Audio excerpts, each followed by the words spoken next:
Programang ito ay rated SPG. Striktong patnubay at gabay ng magulang ang kailangan. Maaaring may masiselang tema, lengguwahe, karahasan, sexual, horror o droga na hindi angkop sa mga bata.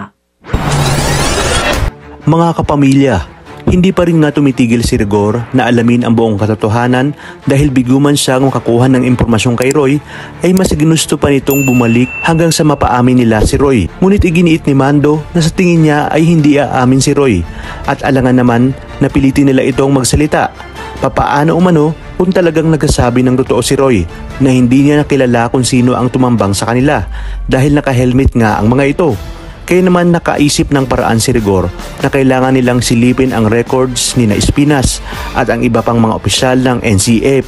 Ngunit dito ay makikita nila na isang matinong pinuno si Espinas at maging ang ibang mga kasama nito ay magaganda ang record. Nalaman nga ni Mando at Rigor na mahigpit si Espinas at ayaw na ayaw umano nito ng gulo. Kaya't lahat ng pumapasok ay nagiging disiplinado at may respeto sa bawat kapwa nila preso. Sinabi ni Mando na wala silang mahanap na butas kay Espinas. Baka umano kamukalan talaga ni Espinas ang nakita nila sa huli nilang engkwentro.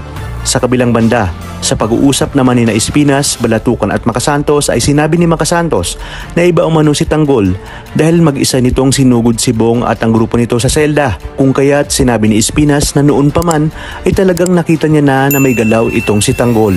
Matapang at buo ang loob. Kaya nga umano, hindi siya pumayag na makuha ito ni Olga dahil alam niyang mas malaking pera pa ang maiaakyat nito sa kanila. Habang si Bong naman kasama ng kanyang tropa ay hindi matanggap ang ginawa sa kanila ni Tanggol at nagsalita ang isa sa kanila na kailangan maghiganti na sila sa lalong madaling panahon dahil hindi na dapat pinapatagal ang mga gaya ni Tanggol sa mundo. Habang sa selda naman ni Tanggol ay sinabi ni Ending na mabuti na lamang umano ay kakampi na nila si Mayor. Ngunit talagang pinipilit ni Tanggol na wag na silang sumali dahil kaya niya na umano na mag-isa at ayaw niya nang mapahamak ang isa man sa mga ito. Ngunit mas ikinagulat ni Tanggol nang makita niyang nagkakaisa na ang mga preso upang suportahan siya sa laban nito kay Bong. Maging si Chief Espinas nga ay suportado din si Tanggol dahil alam niya ang kayang gawin ni Bong at kailangan niya na umano itong indispatsa dahil sobrang mahaba na ang sungay ni Bong at ang mga tropa nito. Talagang kapanapanabik ang mga susunod na tagpo sa teleseryeng ito.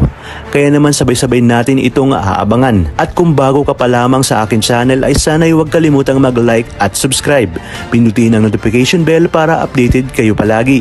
Maraming salamat sa inyong panonood at hanggang sa muli, kapamilya.